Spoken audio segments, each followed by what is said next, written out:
The first time Sabine Arden publicly chose me, I was holding the wrong portfolio and standing beside a painting worth more than every apartment I had ever rented combined. 3 photographers were moving toward me. My ex was smiling across the ballroom. I had just realized the folder in my hands could ruin Sabine's board vote. Sabine looked at the cameras, looked at me, and stepped directly into their path. "Ask me," she said. "Leave Clara alone." She did not touch me. That was the detail I remembered afterward. Sabine had the kind of presence that made contact unnecessary. People moved because her stillness suggested consequences. Yet, when she turned from the cameras, all that controlled attention landed on my face. "Are you hurt?" she asked. I almost laughed. My reputation was bleeding across the ballroom. My career was probably next, and Sabine Arden wanted to know whether I had a bruise. "Not visibly," I said. Elise stood 20 feet away with the same smile she used when she wanted witnesses to mistake cruelty for concern. For 4 years, I had loved that smile. For 6 months after she left, I had blamed myself for not recognizing the knife hidden behind it. Now she lifted her glass toward the portfolio and mouthed, "Careful." My stomach went cold. The folder I had delivered was not Sabine's restoration brief. It was mine, full of designs Elise had once called useless. "Give it to me," Sabine said. Her voice was low enough that the crowd could not borrow it.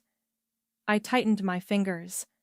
Those pages held every restoration concept I had made after Elise told me nobody hired women like me for serious heritage work.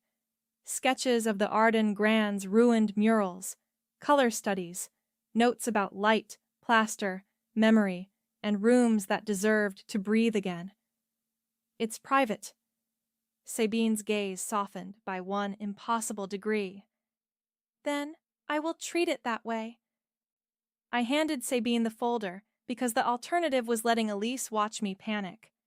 Sabine closed it without opening a page. That should not have mattered. It did. She tucked it beneath one arm and shifted until her body interrupted Elise's line of sight. "Ms. Wren delivered a private conservation assessment at my request," she told the nearest trustee. The lie was elegant, immediate, and completely unnecessary. I stared at her. Sabine did not rescue people. Everyone in the city knew that. She led me toward an alcove behind the old marble stairs. Sabine never hurried, even when the world around her was actively catching fire. I had seen interviews call her ruthless, bloodless, the last Arden made of stone. At 38, she controlled a hotel group, 2 preservation trusts, and enough inherited expectation to crush an ordinary person. I was 29, 3 months behind on studio rent, and currently wondering whether the wrong envelope qualified as a career-ending event. "Why did you cover for me?" I asked. Sabine glanced toward the ballroom before answering. "Because Elise Morton recognized the folder." Hearing my ex's name in Sabine's mouth made my shoulders lock. "You know Elise? She is presenting a competing restoration proposal to my board tomorrow." The floor seemed to move. Elise had told me she was consulting for a private developer. She had not mentioned the Arden Grand. Sabine watched understanding arrive. "You didn't know," she said. It was not a question. Sabine rested her fingertips on the portfolio. "May I?" The question surprised me more than the crisis. Powerful people usually treated permission like an administrative delay. I nodded once. She opened the folder. I watched her study the first drawing. The hotel's west mural reconstructed not into pristine perfection, but with old damage left faintly visible beneath new pigment. Sabine was silent for so long, I began planning my disappearance. Then she said, "You understand the building." My heartbeat stumbled. "I understand damaged surfaces," I said. "Buildings are easier." Sabine's eyes lifted from the page. They were gray-blue, colder from a distance than they were close, where pale silver lived around the pupils. "That is not what these drawings say." I hated being read when I had not agreed to it. "They're sketches." "No." She turned another page carefully. "They're decisions. Elise used to call my work sentimental." Sabine looked at it as if sentiment might be a form of engineering. Sabine closed the folder and returned it. Our fingers stopped less than an inch apart. "Come to the Arden Grand tomorrow at 8, she said. I blinked. "Why?" "Because my board is about to approve a restoration that will erase everything honest about that building." Her mouth tightened. "And because you delivered the wrong portfolio to exactly the right woman." I should have refused. Instead, I took the folder, felt her knuckles brush mine, and heard myself ask, 8 in the morning? At 2 in the morning, I was still awake in my studio, staring at the drawings Sabine had treated like evidence. Clara Wren Restoration occupied one narrow room above a laundromat, whose dryers made my pigment jars tremble every 40 minutes. It was not glamorous. It was mine. I repaired water-damaged canvases, smoke-darkened frames, and old family portraits people suddenly loved after someone died. I had learned to make a career out of saving what richer people had neglected. The work suited me because damaged objects rarely lied about how they had been hurt. Water left tide lines. Heat blistered varnish. Pressure created fractures that radiated from a point you could eventually find. People were less cooperative. Elise had spent 4 years telling me she believed in my talent, while quietly submitting our joint projects under her name. When I confronted her, she said clients trusted Polish, not women with paint under their nails. I had apologized for being angry. That embarrassed me most. The Arden drawings had begun during the worst month after Elise left. I walked past the closed hotel every evening because my bus stop had moved. Through the dusty glass, I saw cracked cherubs, darkened gold leaf, and a ceiling mural disappearing beneath decades of careless repairs. I started sketching solutions because imagining another object's future was easier than imagining mine. Nobody commissioned the work. Nobody was supposed to see it, especially not Sabine Arden, whose signature controlled whether the hotel lived or became luxury offices. June arrived at 7, carrying 2 coffees and the expression of a woman who had already read 3 gossip accounts. "You," she announced, "have apparently seduced a hotel heiress using archival paper." I groaned. "I delivered a folder. In a ballroom, during a thunderstorm, to Sabine Arden." June worked communications for the Preservation Trust and had known me since art school. She sipped her coffee. "The city has built marriages from less." I threw a clean cloth at her. She caught it without blinking. When I told June about Elise's competing proposal, the joke left her face. "Did Elise ever see these?" She tapped the portfolio. "Most of them." My stomach tightened as I remembered unfinished sketches spread across our old kitchen table. Elise wandering through with tea. Elise praising one idea and dismissing another. Elise had been close enough to watch my mind work and patient enough to remember it. June's voice softened. "Clara, you need to tell Sabine." "I barely know Sabine." "She already believes you." That was exactly the problem. Belief from Sabine Arden felt too expensive to accept casually. I had spent years becoming suspicious of praise. Compliments could be collected, sharpened, and returned later as proof that you owed someone. Yet, Sabine had asked permission before opening my work. She had closed the folder when the crowd approached. She had looked at my drawings without once asking whether Elise had helped. By 7:30, I had convinced myself I was attending only to protect my ideas. My pulse knew I was lying. The Arden Grand was more beautiful inside than my sketches had allowed. It was also worse. Morning light entered through arched windows and exposed every injury: cracked plaster, stained marble, brass gone green at the edges, murals hidden beneath glossy overpainting from the 80s. I stood in the center of the lobby and forgot Sabine was expecting me. Some buildings asked for admiration. This one asked for mercy. "You're early," a voice said behind me. I turned too quickly and nearly dropped my case. Sabine stood beneath the staircase with one hand in her pocket.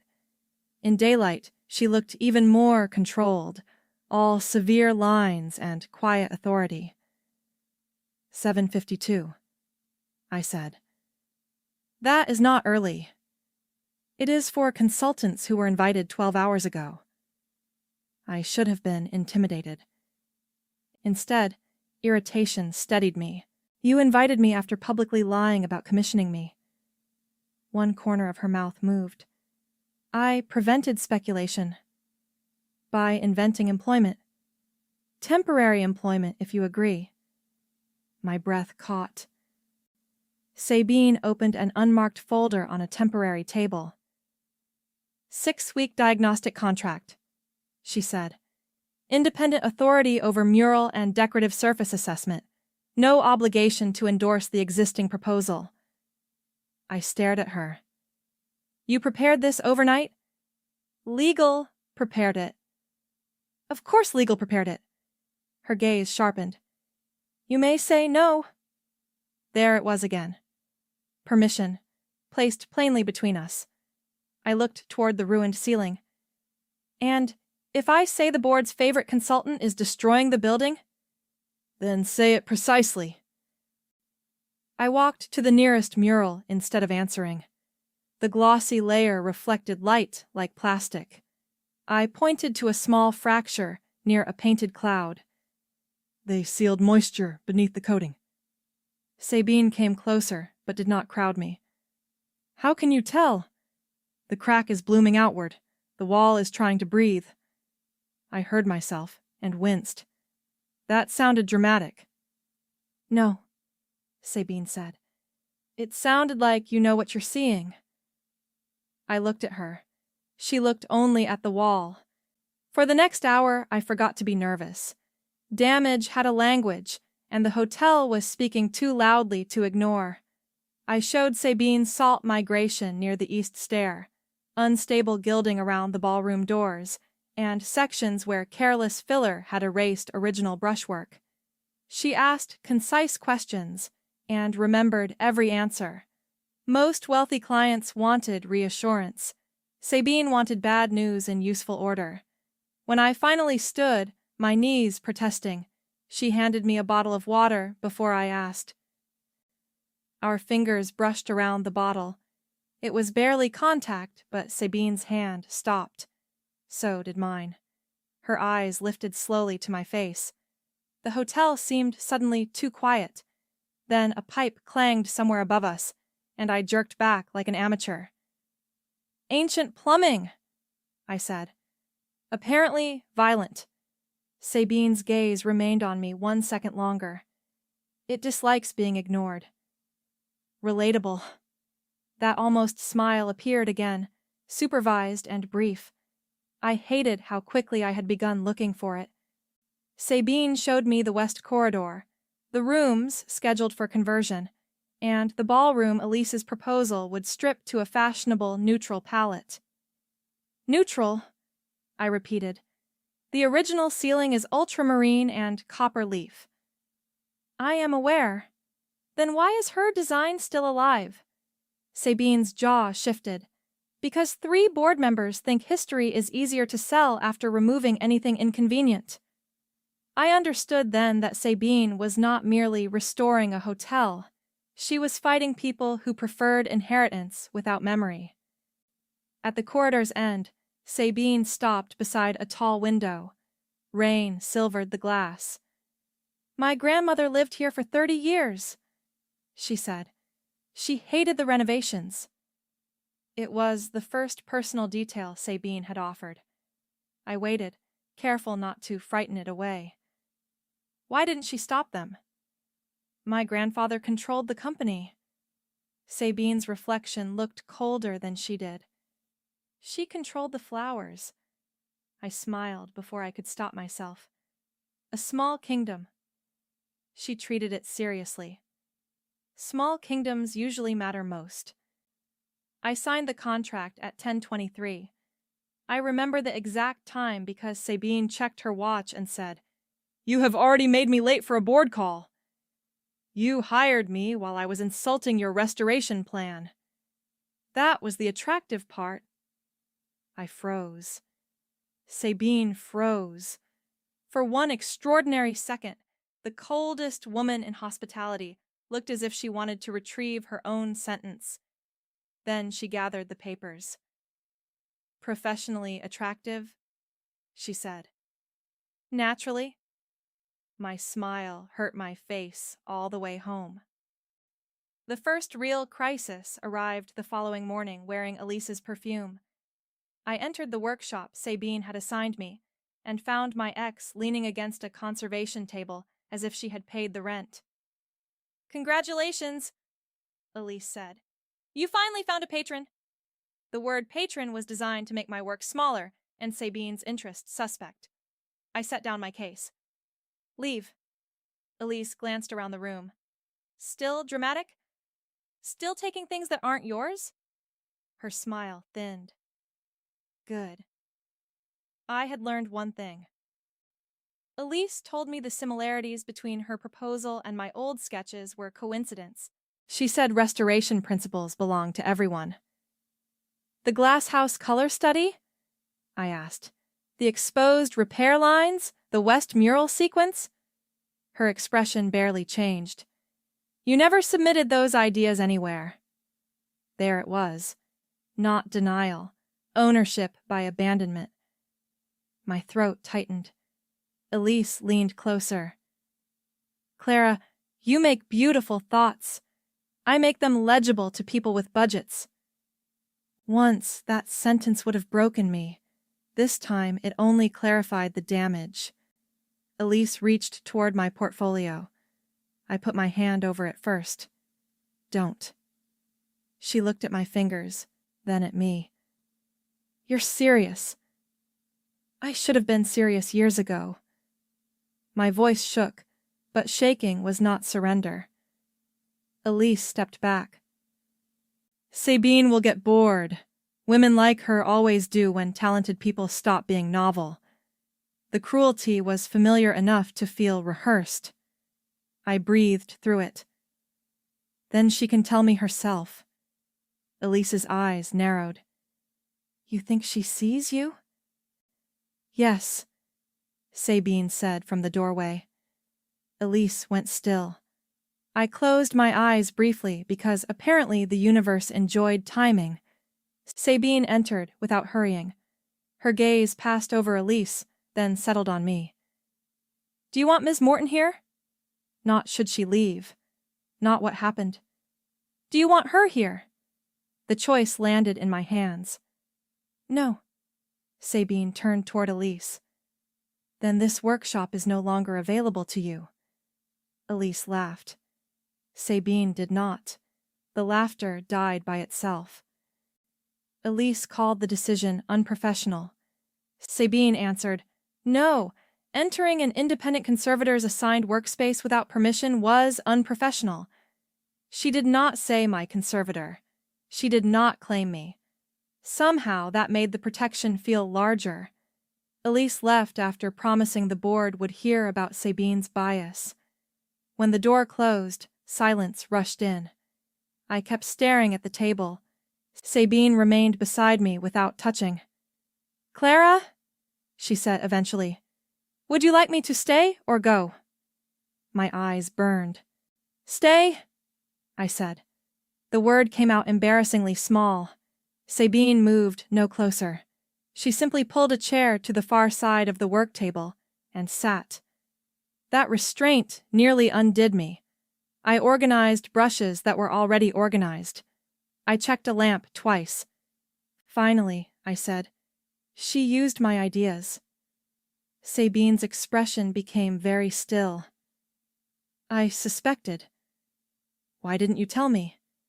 Because suspicion is not evidence, and because I wanted you to reach your own conclusions before I contaminated them with mine. I laughed, without humor. You make everything sound like a deposition. Occupational damage. Your occupation is hotels. My occupation is Arden Hotels. There is a difference. That answer contained more exhaustion than she intended. I studied her. Does your board know you hate them? I do not hate the board. Sabine. She held my gaze. I hate inefficiency. It was so perfectly her that a laugh escaped me. Sabine's shoulders eased. I realized, with surprise, that she had been waiting to see if I could still laugh. An hour later, while I tested a paint sample, Sabine left for a call. She returned with tea and placed it near my left hand. No sugar, she said. I looked up. How do you know? Yesterday you drank coffee without sweetener.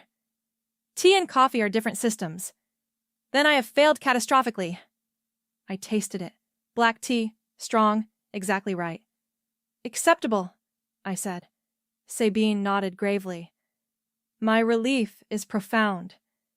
The banter was small. The warmth beneath it frightened me more than Elise had. Sabine stayed for 2 hours. She worked through an unmarked folder while I lifted a microscopic varnish sample. We barely spoke. I had dated Elise for 4 years and could not remember 10 minutes of silence that had not needed to be fixed. With Sabine, silence behaved differently. It made room. Occasionally, I looked up and found her already watching the mural fragment instead of her papers. Once, I caught her looking at me. She returned to the folder so smoothly, I almost doubted it. Almost. I showed her the test results. The original blue is still underneath. Sabine leaned close enough that her shoulder nearly touched mine. Can it be recovered? Not all of it. I pointed to the damaged layers. Restoration isn't time travel.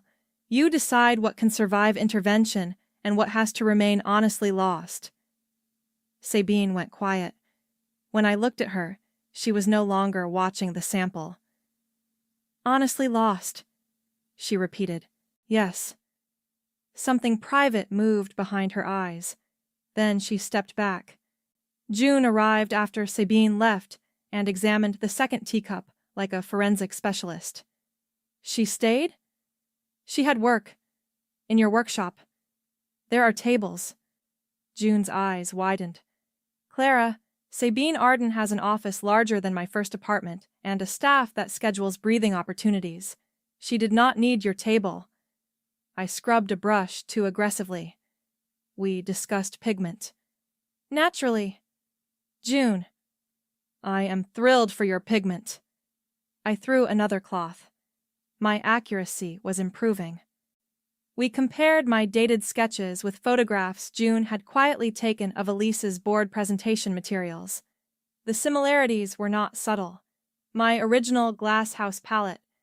My sequence for revealing historical repairs instead of hiding them. Even my idea for leaving one damaged angel unfinished as a record of the fire. June whispered something creative and illegal. Can you prove dates? She asked. Some files, not everything. I stared at my own work as if it belonged to a stranger. I never thought I'd need to prove my mind was mine. I told Sabine that evening. Her office made me feel like an unruly color sample in a grayscale study. She listened without interruption, then asked, What outcome do you want? I had expected anger, lawyers, instructions.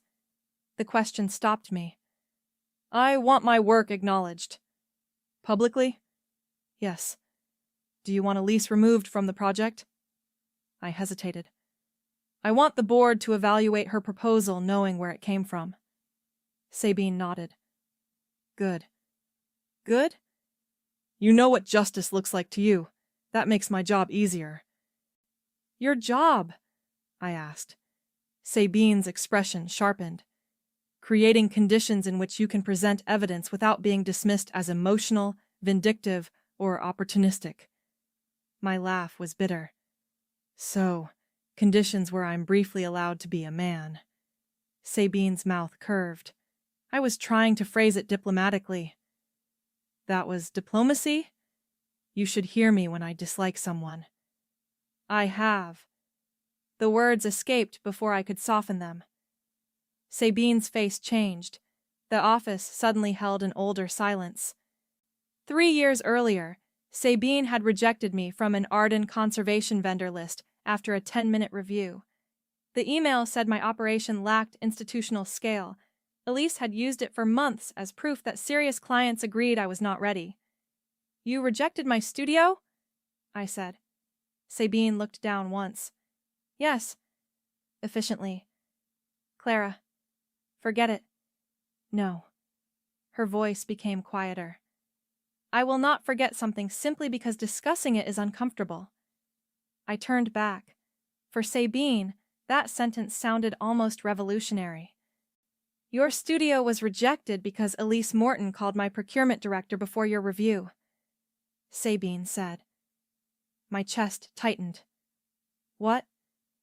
She described your business as unstable and implied several projects were actually hers. The room went silent. You believed her. I believed the risk report. Sabine did not defend herself. And I signed the decision without meeting you. That was my failure. I had rehearsed anger toward Sabine for years. An apology was not part of the script. I did not know where to place it. Do you know what that rejection did? I asked. Not fully. 3 museums followed your vendor list. Elise said I was embarrassing myself. I almost closed. Sabine's jaw tightened, but she did not look away. I am sorry. No qualification, no corporate language. My anger had nowhere clean to land. You don't get to fix it by hiring me now. I know. Stop saying the correct thing. A strange warmth entered her eyes. Would you prefer an incorrect thing? I nearly laughed and resented her for it. Sabine moved the nearest chair away from me, making space instead of closing it. I cannot undo the decision, she said. I can give you access to the records, including Elise's call notes. What you do with them is yours. I studied her. You'd release internal procurement records. To you, yes. Why? Sabine's stillness deepened. Because I participated in making you invisible. The sentence hit harder than an apology. I had spent years asking to be believed. Sabine had named the actual wound. I looked out at the rain because my eyes had become unreliable. You barely know me. That is becoming less true. I turned. Sabine's face remained composed, but the pulse in her throat was suddenly visible. How much less? I asked. It was not a professional question. We both knew it. Sabine's gaze moved to my mouth and returned to my eyes so quickly another person might have missed it. I did not. Enough, she said carefully, to know when you are pretending not to be hurt. I left before I did something reckless, like ask what else she noticed. In the elevator, I pressed both palms to my face and informed myself that Sabine Arden was my employer, indirectly, temporarily, and very likely made of expensive ice. My body rejected the argument. I could still see her eyes dropping to my mouth. I could still hear, "That is becoming less true." By the lobby, I had recovered enough dignity to walk normally. Then my phone buzzed. "Sabine, take an umbrella." I laughed aloud. I did not have an umbrella. This would have been satisfying proof of independence if the storm had not turned horizontal. I waited beneath the awning while water hammered the street. A dark car pulled to the curb. The rear door opened. Sabine sat inside, looking unsurprised. "No," I said. She lifted one eyebrow. "I have not spoken." "Your car is speaking. It says the trains are delayed." "Your car is smug. Get in, Clara." The way she said my name weakened several reasonable objections. I crossed the pavement and reached the car already damp. Sabine shifted to give me room. "You could have sent the driver," I said. "I was still upstairs." "You came down 27 floors because I ignored weather advice?" "I came down because I was leaving." Her answer was too smooth. I looked at her. Sabine looked out the opposite window. A drop of rain slid from my hair onto my cheek. Without thinking, she lifted her hand. Her fingers stopped inches from my face. So did time. Sabine lowered her hand. "You have water on your face," she said. "A tragedy." Apparently. Neither of us moved. The driver tactfully became fascinated by the windshield. I wiped my cheek myself. Sabine's fingers curled once against her knee. That small loss of control was more intimate than touching would have been. I turned toward the window and watched the city blur. "Where do you live?" she asked. "Above a laundromat." "That is not an address. It is an atmosphere." Her quiet laugh warmed the whole car. We spent 30 minutes in traffic. Sabine answered one call about financing and another about a plumbing emergency in Prague. Between calls, she asked how I became a conservator. I told her about my father teaching me to repair chipped furniture because replacing things cost money. "He said every repair leaves a decision," I said. "Hide the brake or teach the eye to live with it." Sabine was quiet. "Which do you prefer?" "The second." Her gaze rested on me. "I suspected you might." At my building, Sabine looked up at the narrow window glowing above the laundromat. "You work there alone?" "Usually." "At night?" "Frequently." Her expression became flat in the particular way I was beginning to recognize as anger under control. "The rear lock is damaged." I stared. "You noticed that from the car?" "I notice access points." "That sounds normal and not at all ominous." Sabine ignored me. "Have it repaired." "Yes, Mother." Her eyes flashed. "Do not call me that." I laughed. I stood with the car door open and rain striking my shoulders. "Thank you for the ride." Sabine nodded. I should have closed the door. Instead, I said, "And for earlier." Her expression softened. "You asked me to stay." "Most people hear that as an invitation to fix things." "You did not ask me to fix anything." I swallowed. Being understood in precise language felt dangerously close to being touched. "Good night, Sabine." She held my gaze.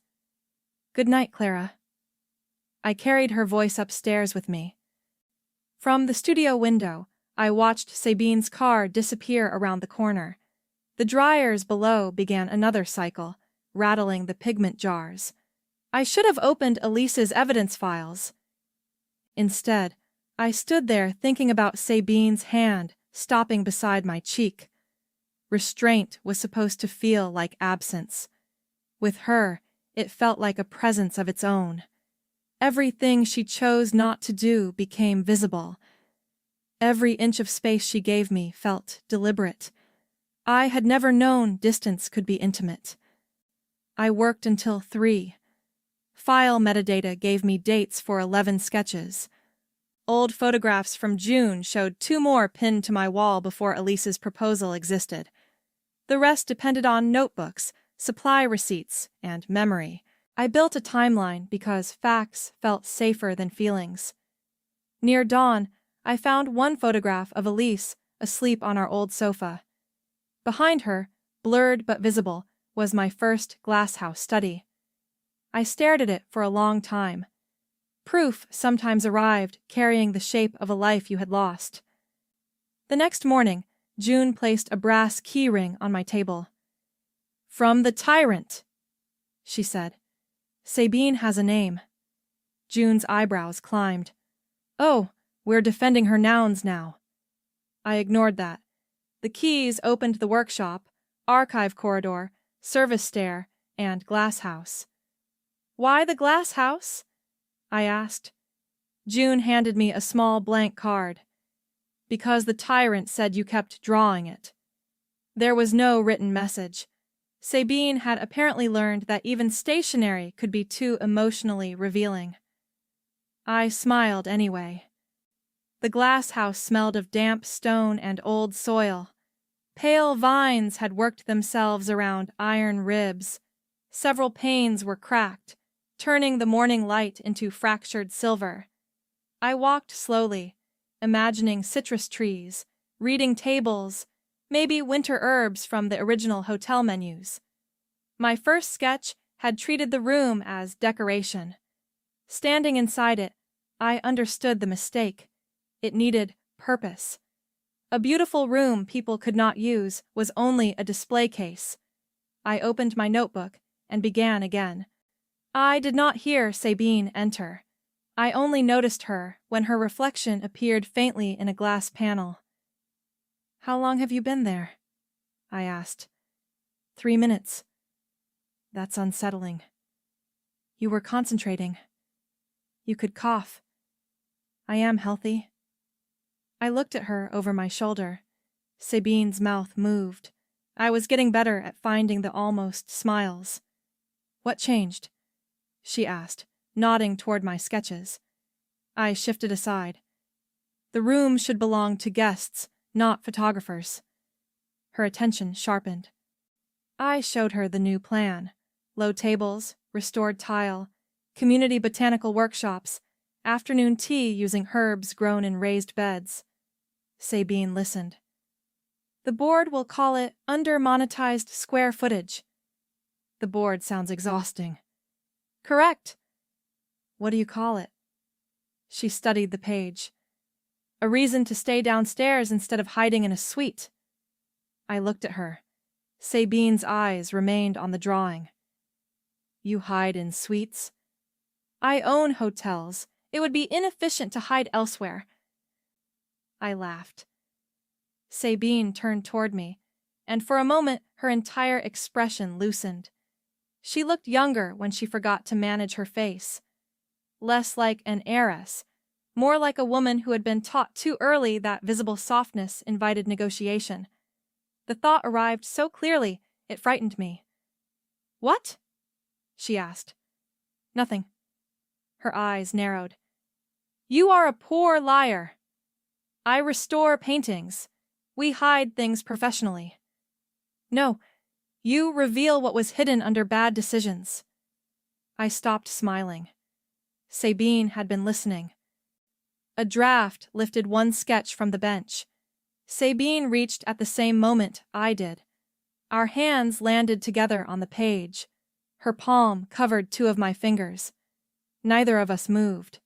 Sabine's breathing changed first, a small pause that made my pulse jump. "Got it," I whispered.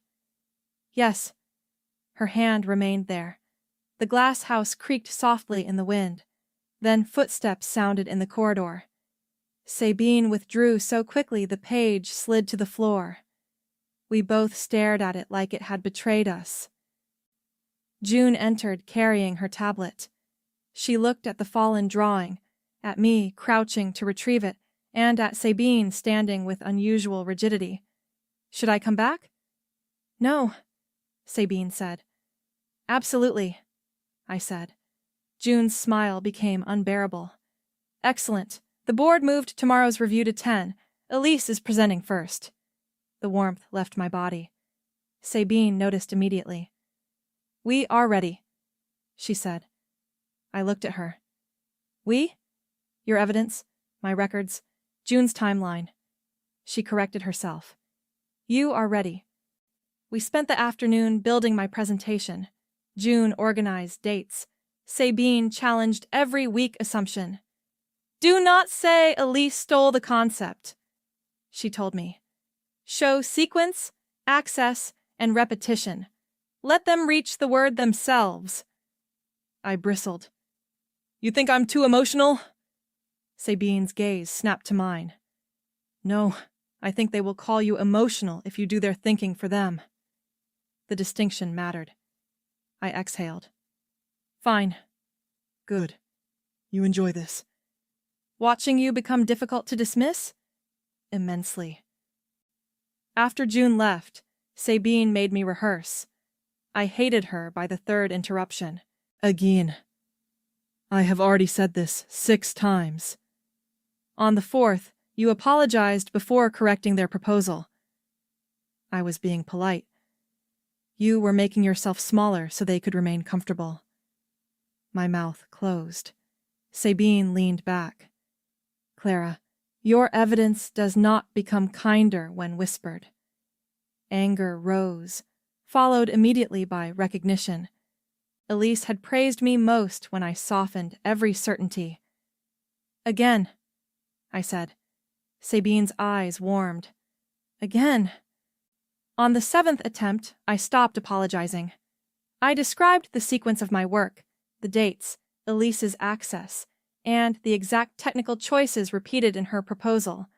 I did not call her a thief. I did not need to. When I finished, Sabine was silent. Well? I asked. Again. My shoulders fell.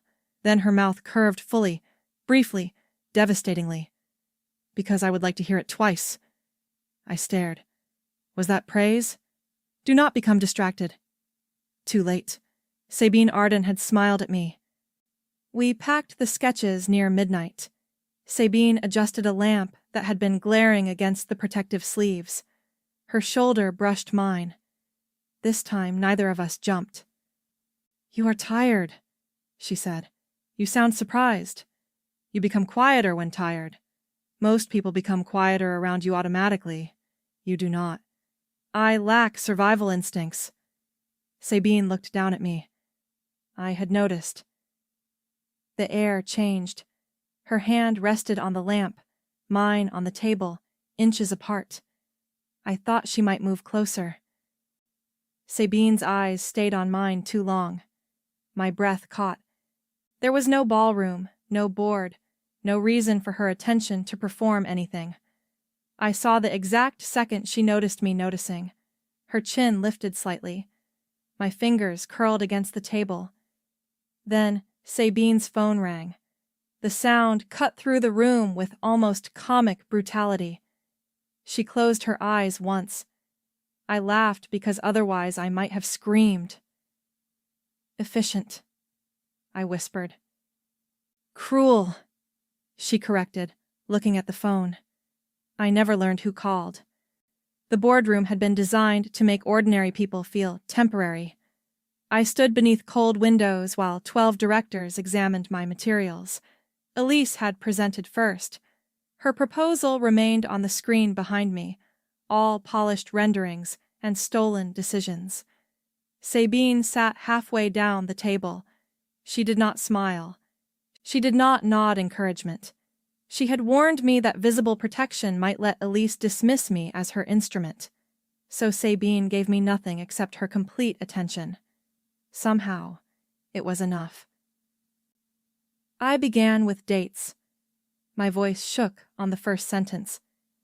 I heard Sabine in my memory. Your evidence does not become kinder when whispered. I stopped, breathed, started again. The second time, my voice belonged to me. I showed the glass house study, the mural sequence. the visible repair philosophy. I explained when Elise saw each concept.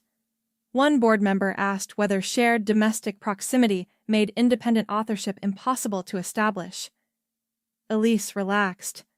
I looked directly at him.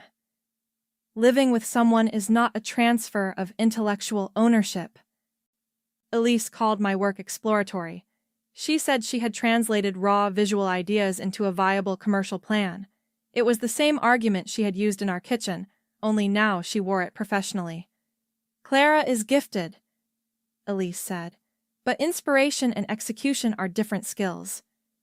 My old shame stirred. For 1 second, I was back at our table, accepting gratitude instead of credit. Then I saw Sabine's hand resting still beside her folder. No rescue, no interruption. Room. I smiled. Then let's discuss execution. I showed testing reports proving Elise's proposed sealant would trap moisture behind the west mural. I compared her renderings with original pigment analysis. Then I explained why her glass house flooring plan would destroy surviving tile beneath the concrete bed. By the third technical failure, the room had changed. Elise stopped smiling. I did not enjoy hurting her. That surprised me. I enjoyed being clear. These concepts were mine, I finished. But more importantly, the building deserves work from someone willing to understand why they exist. Silence followed. Then, questions. Real ones. Technical ones. For 20 minutes, nobody asked about my relationship with Elise or the size of my studio. They asked about plaster, access, cost, and preservation risk. I answered everything I knew and admitted what I did not. When I finally sat down, my hands trembled beneath the table.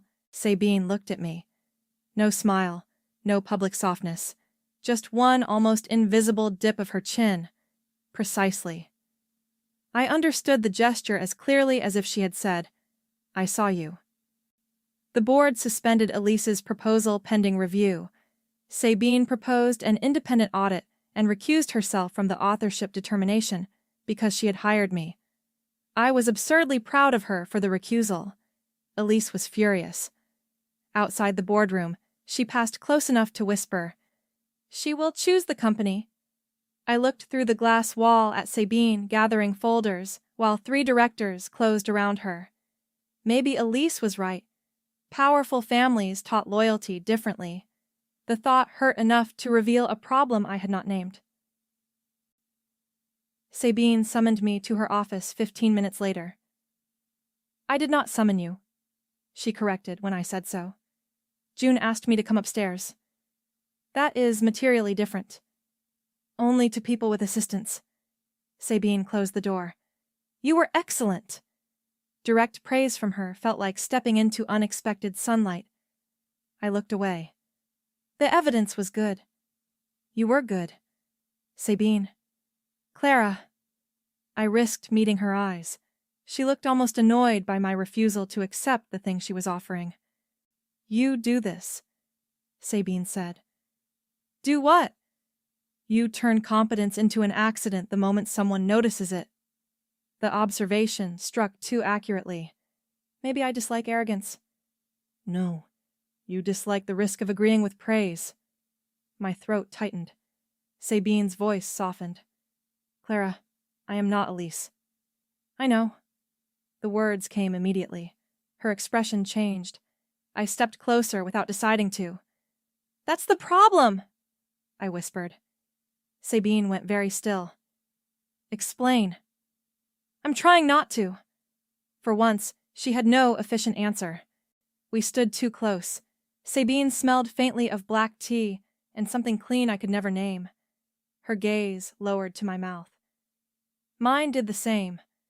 One step would have solved the distance and created several worse problems. You should go home, Sabine said, voice lower than usual. That's a terrible line. It is not a line. It sounds exactly like one. Her eyes darkened. Clara. I waited.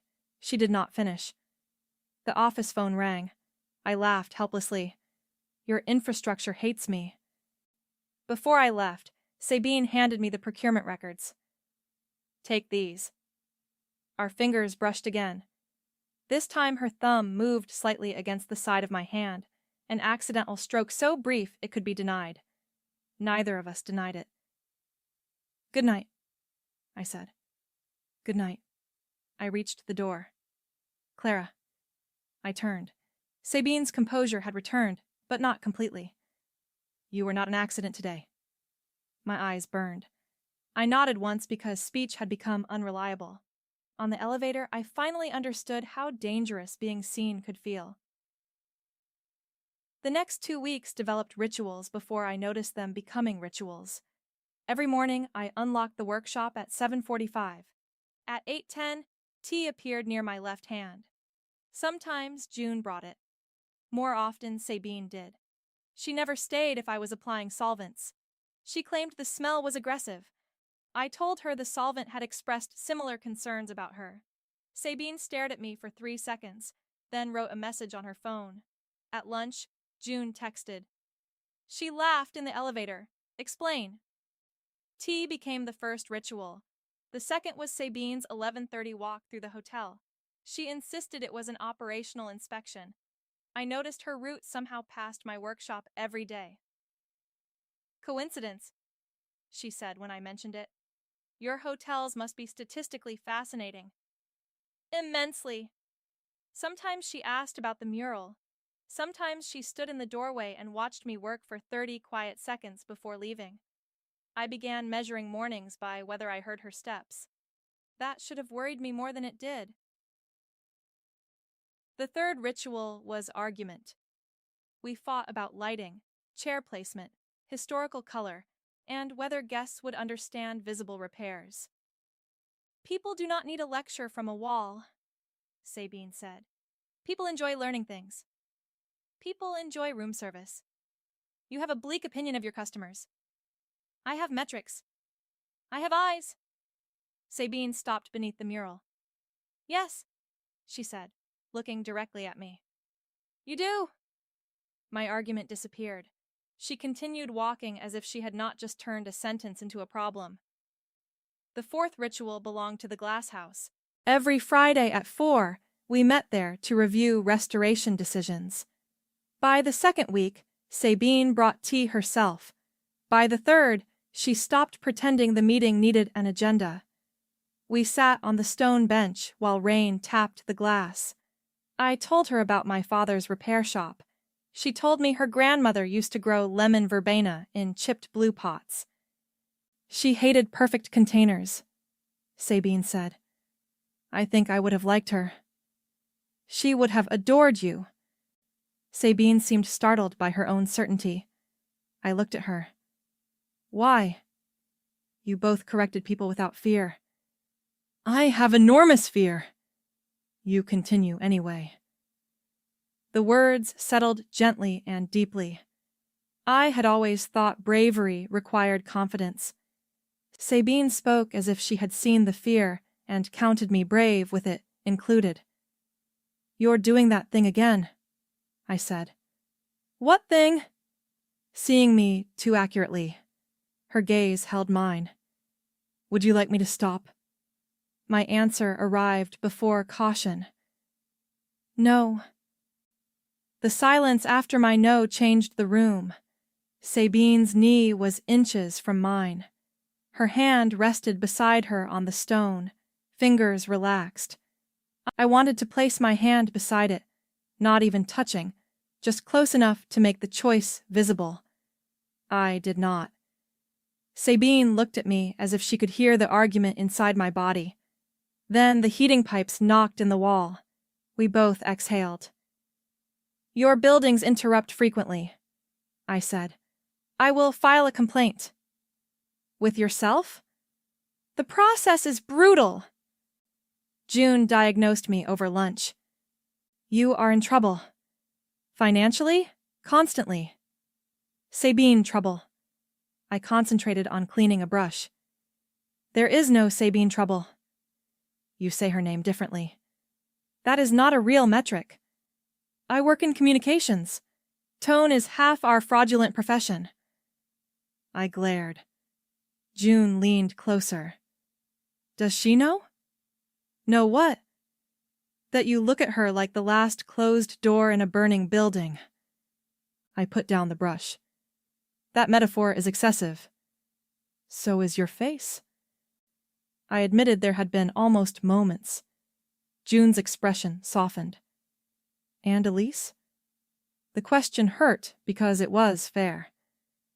I'm not afraid Sabine will become Elise. What are you afraid of? I looked toward the mural fragment. That Sabine means exactly what she does. She notices. She asks. She leaves room. What happens if I trust that and discover the room was temporary? June sat beside me.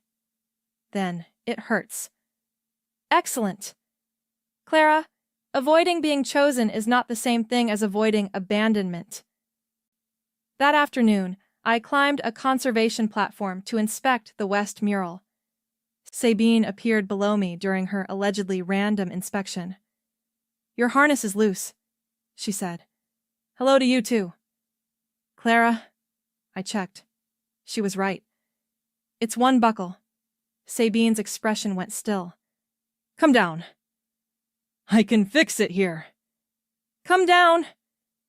The command should have irritated me. Instead, I heard fear beneath it. I descended.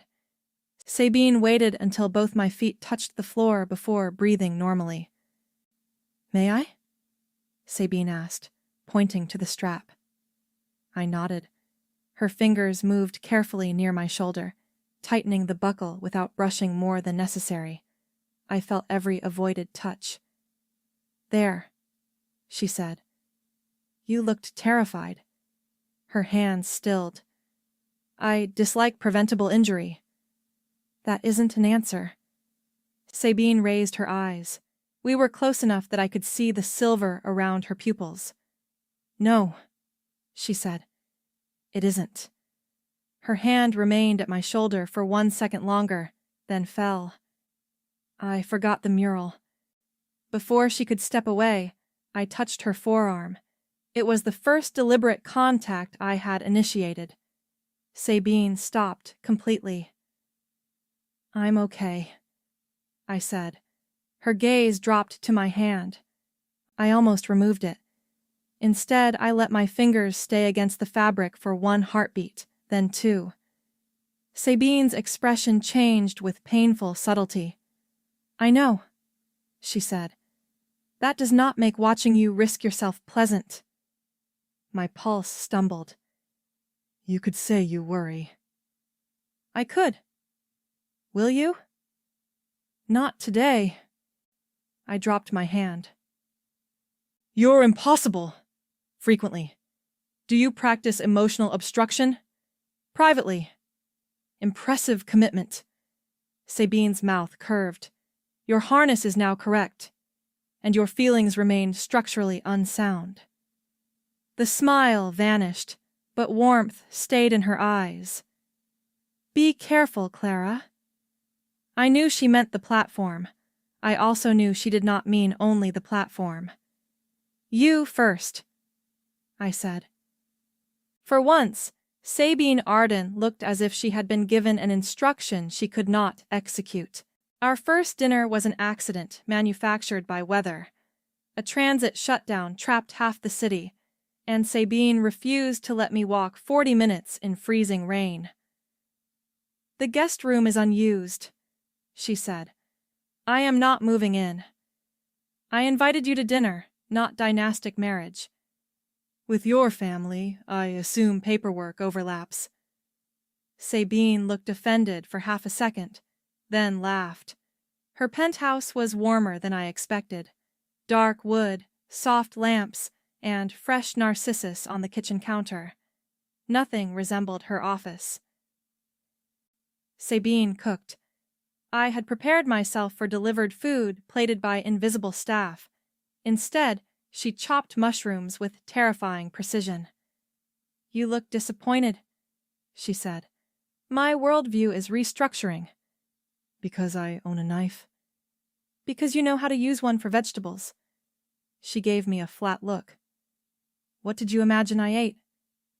Board members. Only during difficult quarters. I laughed hard enough to snort. Sabine stopped chopping and stared. Do not, I warned. I said nothing. Your face is collecting evidence. We ate at a table built for 6, but sat across one corner like ordinary people. Without the hotel between us, I became aware of everything personal. Sabine tucked one leg beneath her chair. She drank water before wine. She rubbed the inside of her wrist when thinking. You hate being home alone, I said suddenly. Her hand stopped. That is an aggressive conclusion. You keep lights on in 3 rooms. Architectural preference. You cooked enough for 4. Leftovers. Sabine. Her gaze lowered. I dislike empty rooms. I waited. Sabine had learned not to force my silences. I tried returning the courtesy. Eventually she said, my parents traveled constantly. When they were home, the apartment filled with staff, advisors, guests. After my grandmother died, quiet became less peaceful. Her tone remained controlled. The pain underneath did not. So you bought a large place, I said softly. Apparently my coping mechanisms require square footage. I smiled. Mine require damaged paintings. Sabine looked at me. I had noticed. This time the words felt tender. I insisted on washing dishes. Sabine objected as if I had proposed structural sabotage. We compromised by standing together at the sink. I washed. She dried. Our hands kept approaching over plates, then retreating. The tension became ridiculous. This is the least efficient system possible, Sabine said. You invited chaos into your kitchen. I invited you. The plate in my hand nearly slipped. Sabine's eyes widened slightly. That was not intended as... I know. I passed her the plate. Our fingers touched. Neither moved away.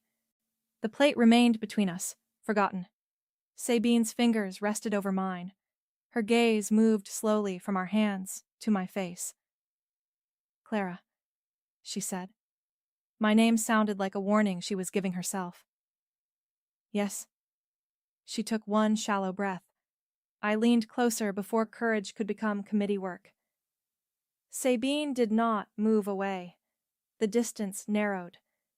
Then the building intercom chimed. I closed my eyes.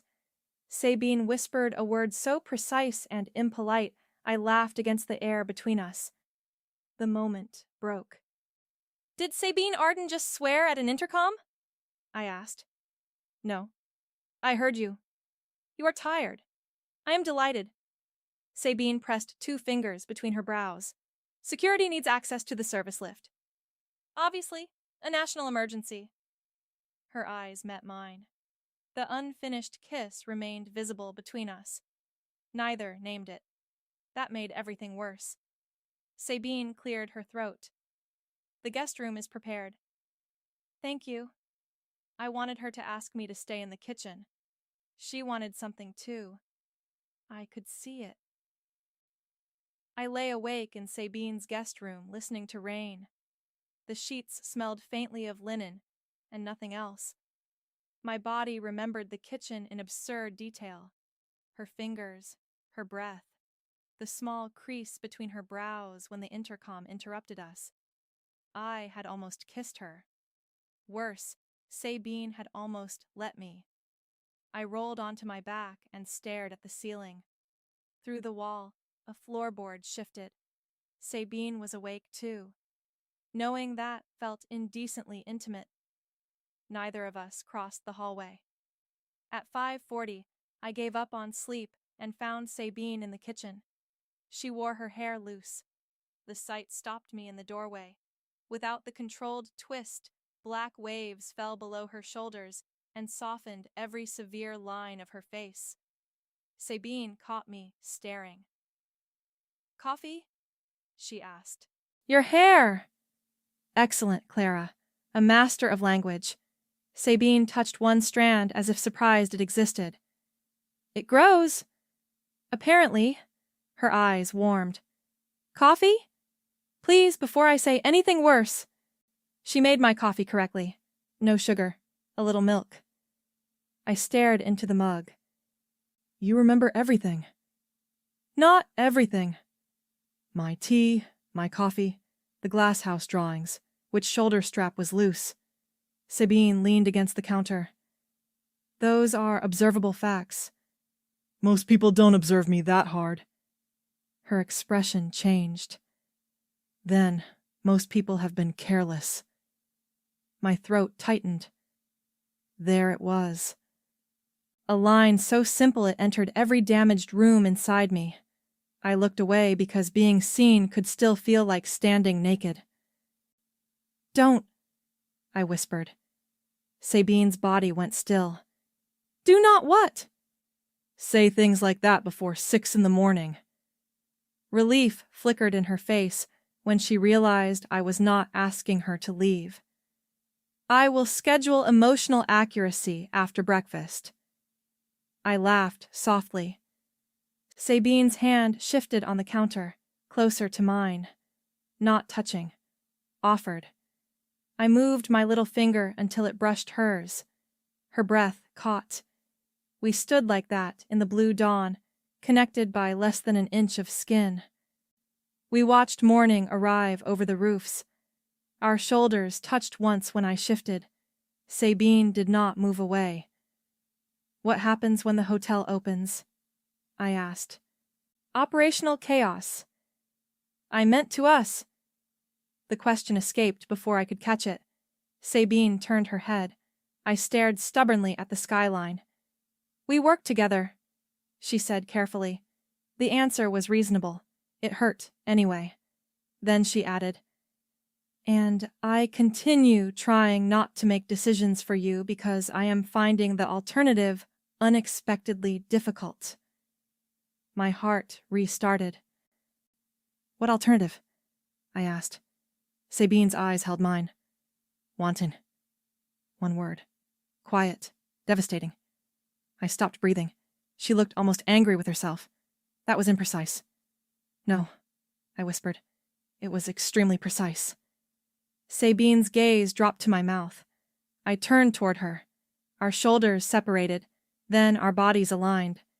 She lifted one hand slowly, stopping near my face. May I? My entire life seemed to narrow into that question.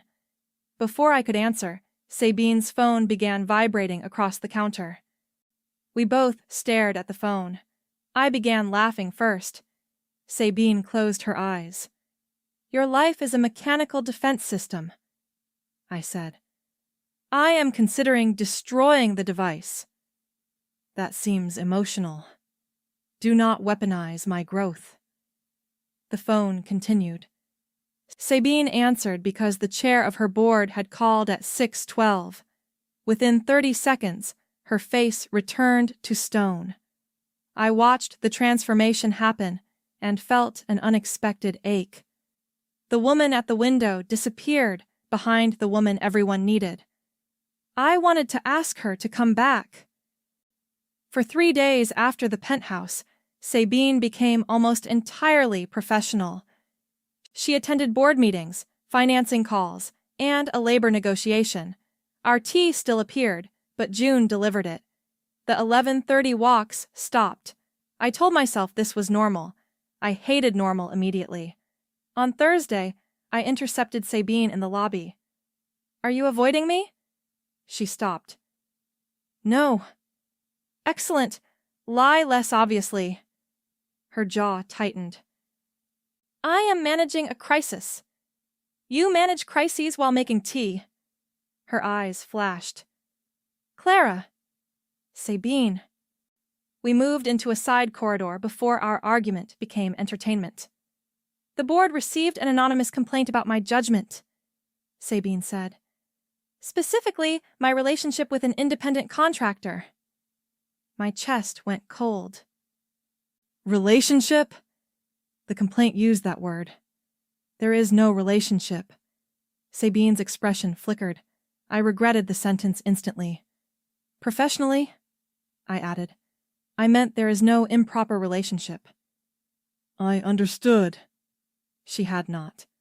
Or she had, and that was worse. The corridor seemed to stretch between us. Is that why you disappeared? I asked. I did not disappear. You delegated tea. Sabine stared at me. That is your evidence? Your tea is highly incriminating. For 1 second she nearly smiled. Then the control returned. I will not let the board suggest your contract exists because I am attracted to you. The word hung between us.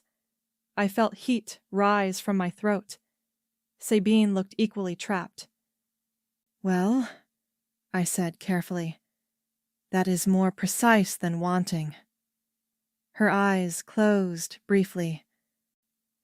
I am trying to protect your work, Sabine said. By pretending the rest doesn't exist?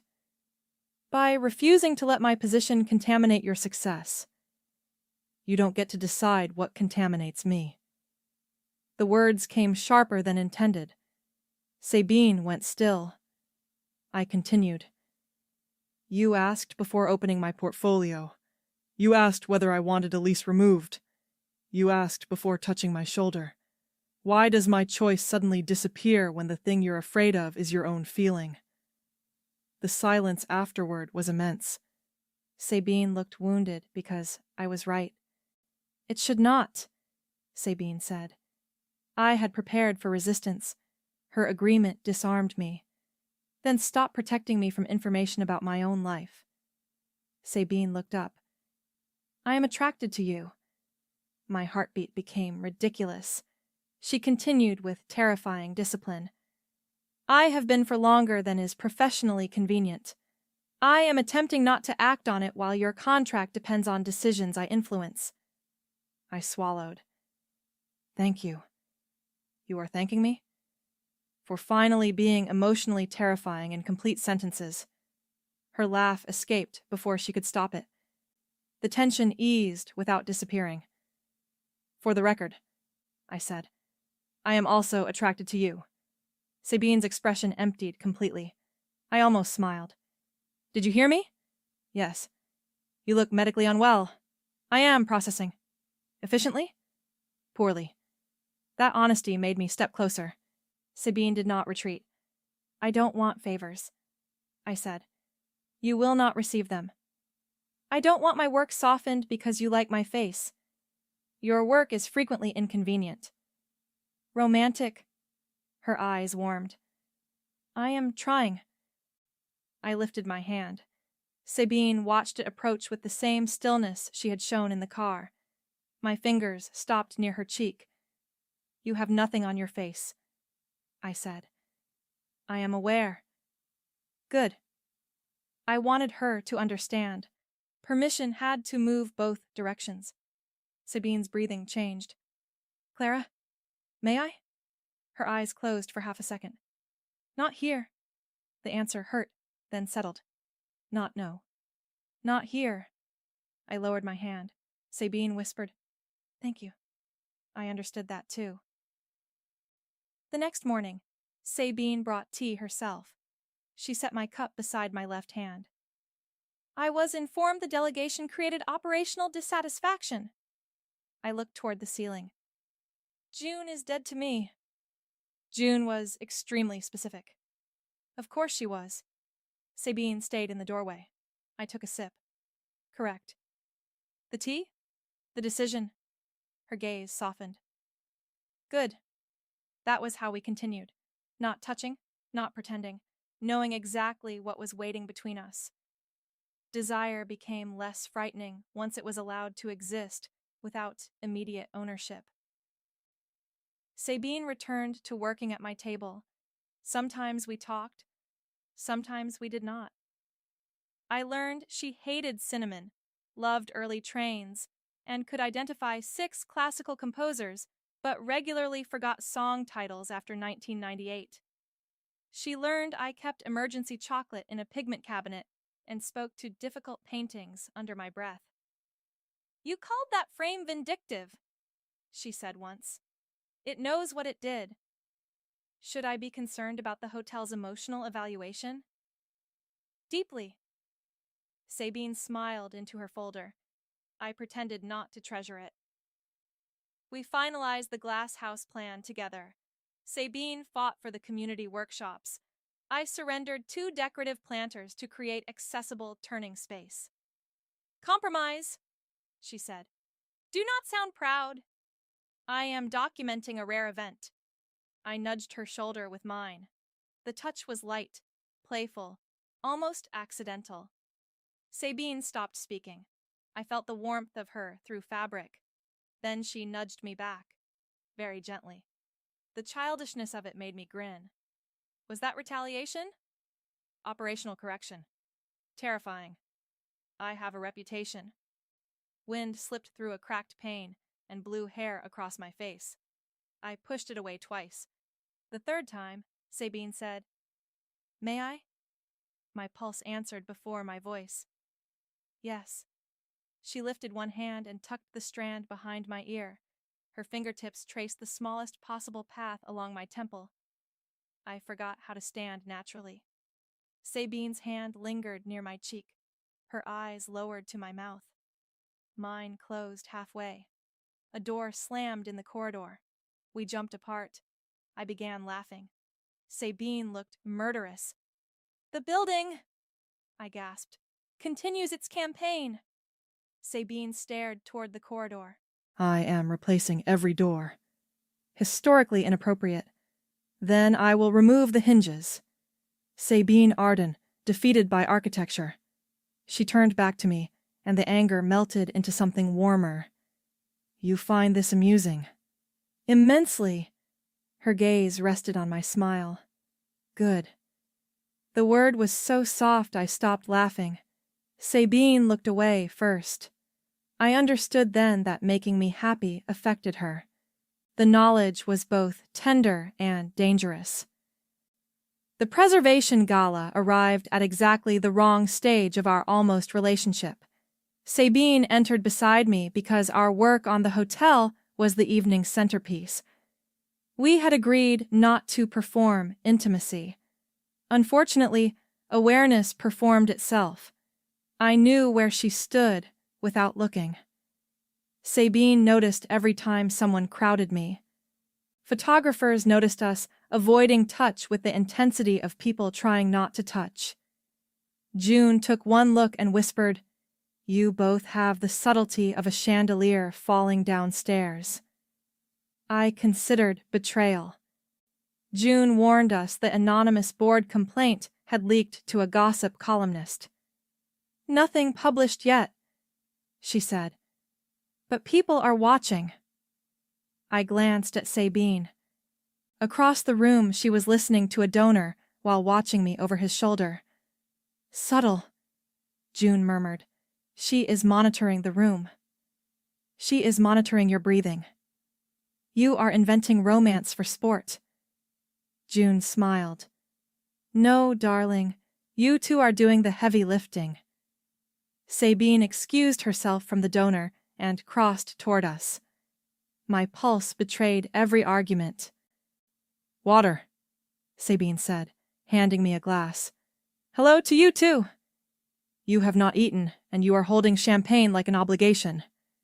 June made a small strangled noise and fled. I accepted the water. You're watching my breathing now? Sabine's eyebrows drew together. What? Nothing. I drank. Her gaze softened. Better. You are alarmingly pleased by hydration. I have modest dreams. Hotels, board control, functional kidneys. The almost smile appeared.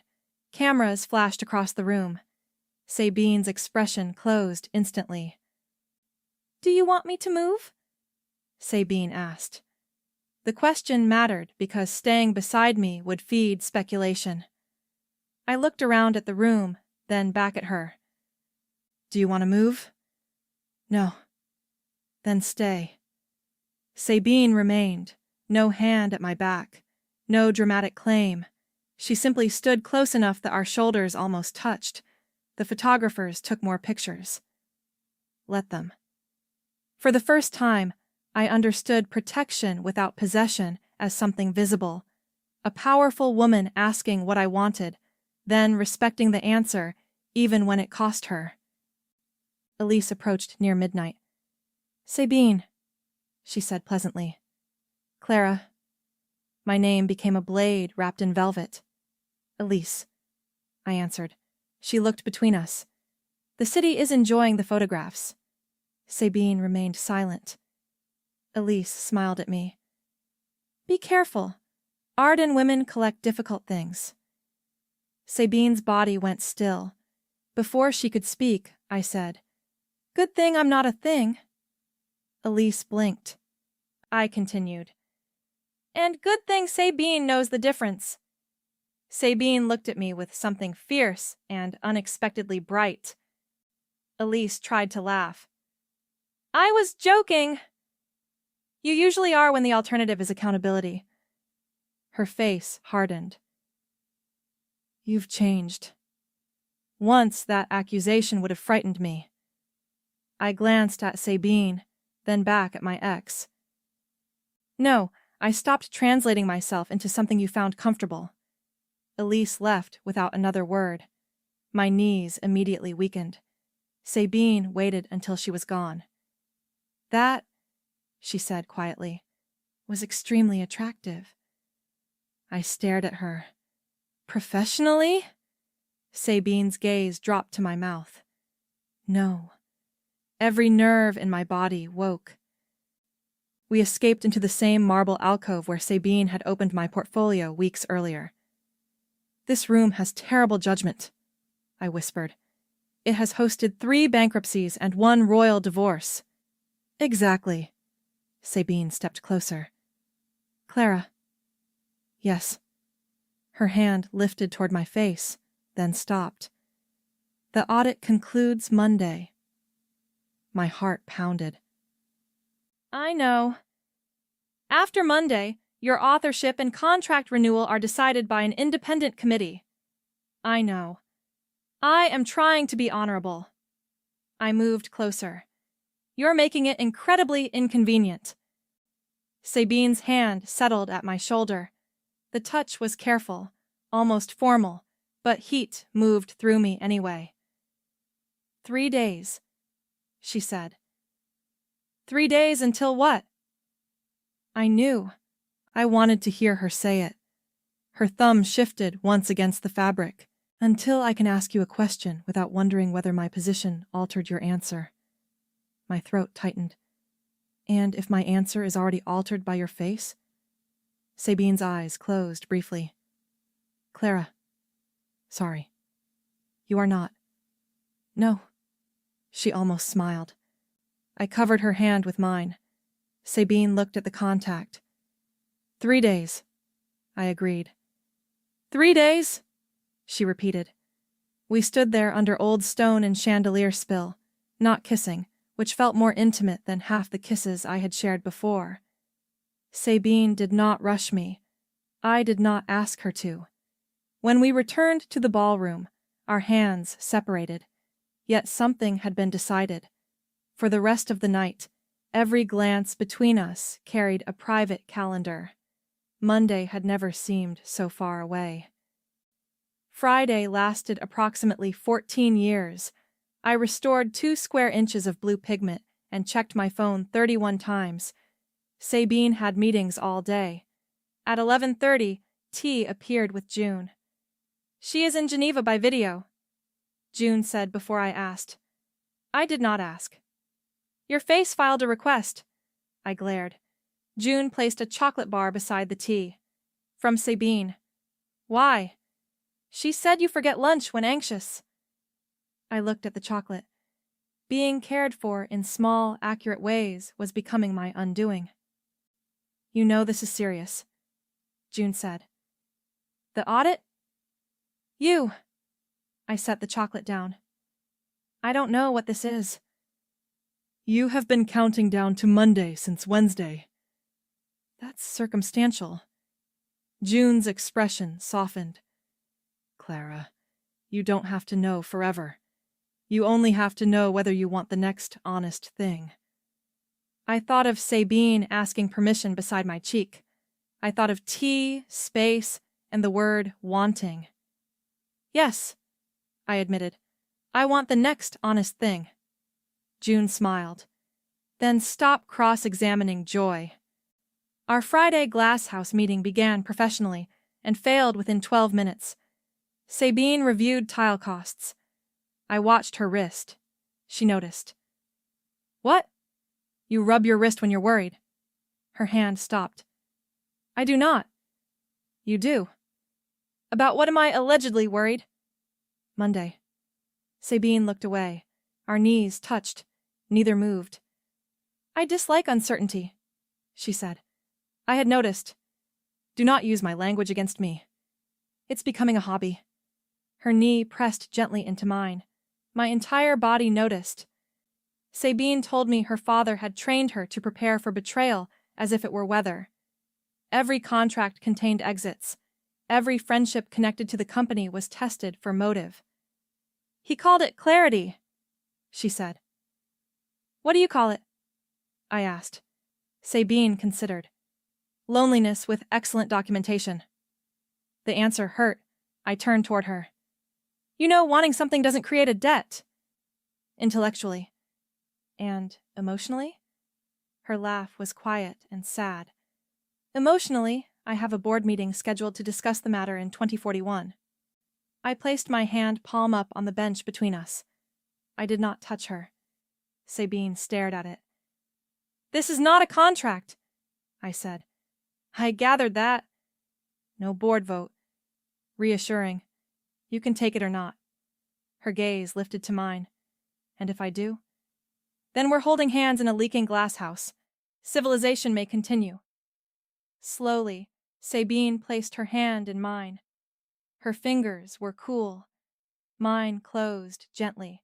She exhaled like someone setting down a weight nobody else had seen. We stayed that way until the light turned blue. Sabine's thumb traced no circles.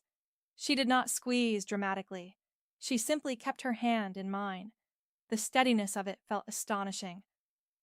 I thought you'd be colder, I said. Physically? Initially emotionally, but your hands are also unexpectedly warm now. A comprehensive review. I am thorough. Sabine's mouth curved. I had noticed. I leaned my shoulder against hers. This time the contact remained. Somewhere above us, rain began tapping the glass. Neither of us moved. Clara, Sabine said softly. Yes? Whatever happens Monday, the board's decision does not determine whether your work is yours. I closed my eyes. I know. Do you? I'm learning. Sabine's shoulder shifted beneath my cheek. Good. I smiled. You enjoy issuing progress reports. Only when evidence supports them. I turned my face toward her. We were suddenly close. Sabine's gaze fell to my mouth. The rain thickened. 3 days was a poor idea, I whispered. Catastrophic, she agreed. Neither of us crossed the distance. We left only because security called Sabine about closing the west wing. Our hands remained joined until standing made the angle awkward. Then our fingers separated slowly. Sabine looked down at the empty space between us. I understood that expression because I felt it too. Monday, she said. Monday. This is absurd. You made the rule. I made an ethical boundary. Very romantic phrasing. Her eyes warmed. You agreed. I was distracted by your bone structure. Sabine actually laughed. I carried the sound into the weekend. Saturday night, an envelope slid beneath my studio door. No name, no mark. Inside were photographs of me entering Sabine's penthouse, leaving at dawn, and holding her hand in the glass house through the misted panes. Beneath them sat copies of my old vendor rejection and Elise's accusation that I had attached myself to Sabine after failing independently. My hands went cold. Whoever assembled the packet knew exactly which wound to press. At the bottom was a blank business card with one handwritten time. Sunday, midnight. I almost called Sabine. My thumb hovered over her name. Then shame moved faster. What would I say? Someone had photographed us doing things we had chosen. The images were not false. The accusation beneath them was simply Elise's old story in richer paper. Clara succeeds because someone more polished makes her legible. I turned the phone face down. That was my mistake. Fear had muscle memory. Mine still remembered how to isolate before anyone could leave. I spent the night building arguments against a question nobody had asked.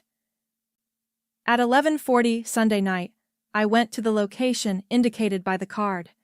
It was an empty side street 2 blocks from my studio. Rain soaked my hair. I knew the decision was stupid while making it.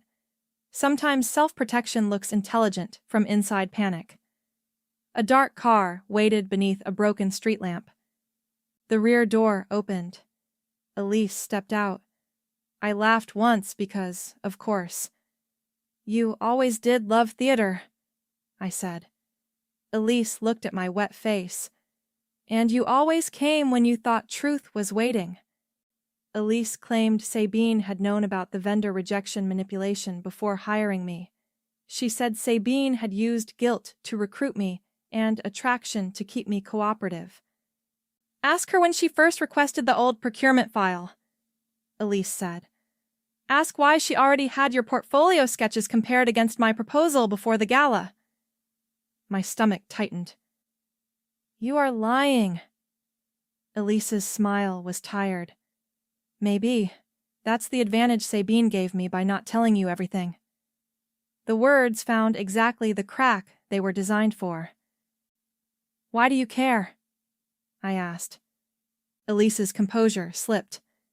"Because she took my proposal apart. I did that. With her board, her records, her protection." There it was again. The theft of my own action. I stepped closer. "No, I stood in that room." Elise shook her head. "You still don't understand power. Sabine decides whose voice sounds credible." I thought of the boardroom, of Sabine giving me nothing except attention. My certainty returned, not completely, but enough. "Then you should have listened when mine was speaking." I walked away.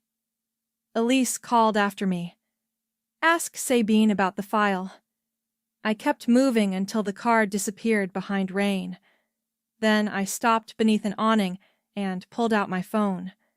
Sabine had called 9 times. 9. There were messages from June, too. My chest tightened. I opened Sabine's last message.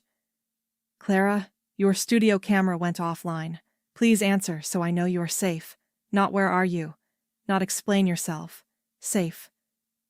Shame hit me harder than rain. I called.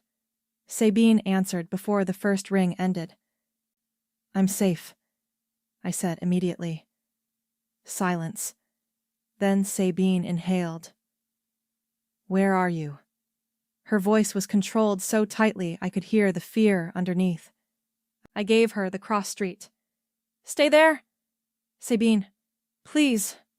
The word stopped me. I had never heard her use it like that. "Okay. Are you injured?" "No." "Is anyone with you?" "No." Another breath. "I am 8 minutes away." She disconnected. I stared at the phone. Sabine had asked where I was only after knowing I was safe. I wanted to cry. Sabine arrived in 6 minutes. She left the car before the driver fully stopped. I had never seen her hurry. The sight frightened me more than anger would have. She reached the awning and stopped 1 step away, chest rising too quickly. Her eyes moved over my face, hands, shoulders, checking. "I'm okay," I whispered. Sabine closed her eyes. Rain struck the pavement around us. When she opened them, fear had become fury. You went to meet whoever sent those photographs alone. It was not a question. I didn't know it was Elise. That does not improve the decision. I know. Do you? Sabine's voice broke slightly on the last word. I stared. She looked away into the rain. Your camera went dark. June found the envelope because she came to check the studio. I did not know whether you had chosen to leave, whether someone had taken you, whether... She stopped. My anger disappeared. Sabine, do not say my name gently while I am attempting to be furious. I almost laughed and cried. I reached for her hand. Sabine let me take it.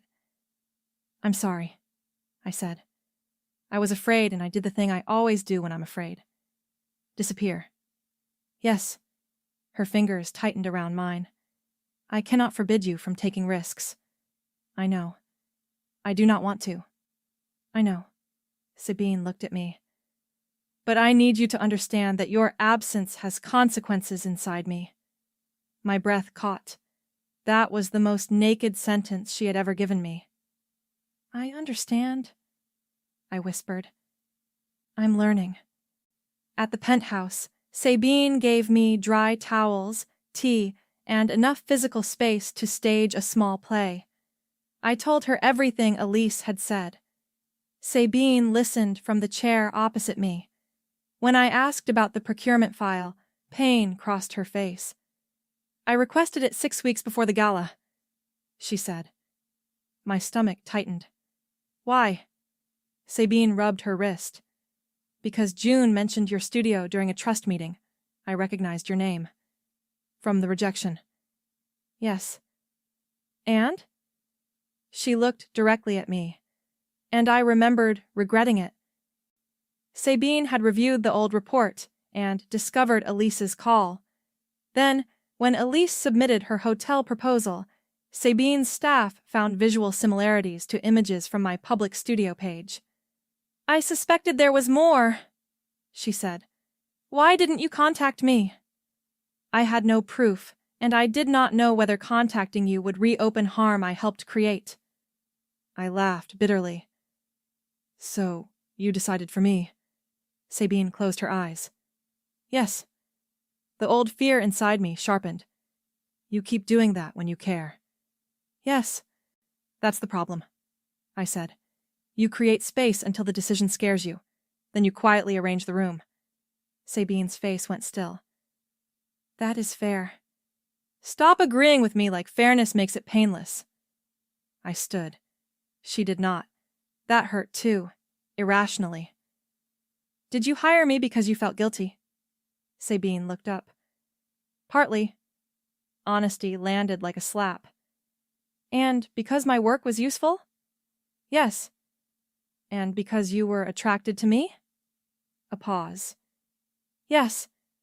I felt suddenly foolish in her blanket. So Elise was right about enough pieces to make the story believable. Clara, I know my work is mine. I'm not questioning that. I pressed my fingers to my eyes. I'm questioning whether I ever had a clean choice with you. Sabine stood slowly, but stayed across the room. No choice between people is clean once feelings exist. That's elegant. It is not a defense. Her voice roughened. I should have told you about the file before I offered the contract. Yes. I was afraid you would leave. I laughed, sadly. So you hid the door. Sabine looked as if I had struck her. I hated that part of me, wanted to comfort her. I need to go home. It is after 1. I need my studio. The rear lock. She stopped herself. Good. I watched the urge to manage me cross her face and retreat. Would you like the driver? She asked. No. Pain flickered. All right. She did not follow me to the elevator. She stood in the living room with her hands at her sides, respecting the distance I had asked for. It broke my heart. I reached the studio and sat on the floor. The portfolio lay beside me. The same drawings that had begun everything now looked less like evidence and more like a map of every way I feared being used. Sabine had not stolen my work. She had done something more complicated. She had seen me, wanted me, regretted harming me, and still withheld information because control felt safer than trust. I understood her. That did not make the hurt disappear. Love, I was learning, did not turn harm into innocence. June found me at 7. She sat on the floor without asking questions and handed me coffee. After I explained, she remained quiet. "Tell me she's terrible," I said. "No." Useless friend. Sabine made a serious mistake. June nudged my shoe. She also told me last week to prepare a conflict review because she planned to remove herself from any decision affecting your future contracts.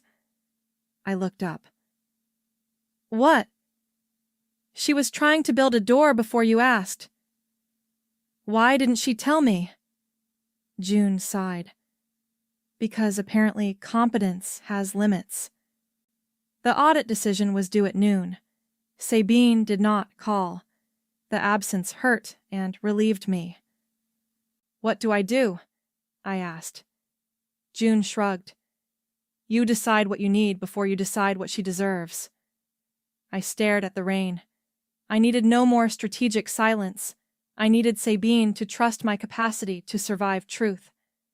I needed the right to be angry without disappearing. And, painfully, I needed her. Wanting did not cancel boundaries.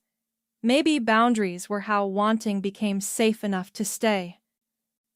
At noon, I attended the audit decision without Sabine. She had formally recused herself and was not in the room. The independent panel confirmed that 7 major concepts in Elise's proposal originated in my dated work. Elise's contract was terminated.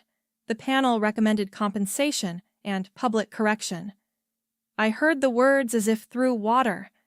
I had imagined vindication feeling triumphant. Mostly I felt tired. When the chair asked whether I wished to continue leading decorative conservation, I said yes. My answer belonged entirely to me. June hugged me in the lobby. "You did it." "We did it." "No." She stepped back. "Sabine would correct you, so I'll enjoy this. You did it." I laughed weakly. Across the lobby, employees were uncovering furniture. The hotel was moving forward. I should have felt complete. Instead, my gaze went automatically toward the stairs, searching for a tall woman who was not there. June noticed. "She's at headquarters." "I didn't ask." "Your face continues its unauthorized correspondence." I looked away. "I need time." "Then take time, not exile." Sabine stayed away for 4 days. Tea still appeared, but not from her. On Tuesday, I learned she had instructed June to stop bringing it if the gesture made me uncomfortable. I hated that this made me cry. The cup sat beside my left hand while I worked. Absence had shape now. It was an empty chair at the table, a silent 11:30 corridor, a glass house bench with too much stone visible. I had asked for space. Sabine gave it so completely that I discovered space could ache. On Wednesday, I heard measured footsteps outside the workshop and turned so quickly my brush nearly fell. A facilities director passed. I laughed at myself, then sat down because my knees felt weak. This was not healthy dignity. This was longing wearing a hard hat. I took out my phone. Sabine's message thread remained quiet. She had respected every boundary I gave her.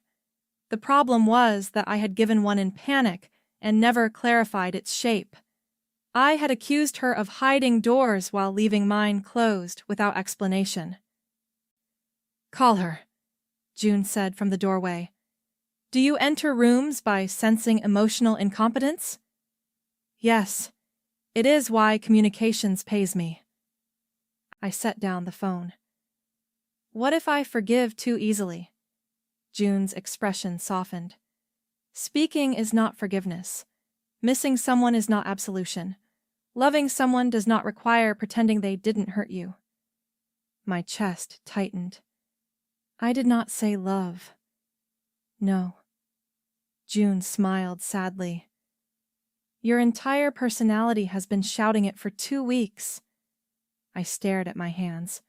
The truth did not become less true when whispered. I went to the glass house at 4 on Friday, our ritual time. Sabine did not come. Of course she did not. I sat on the bench and opened our messages.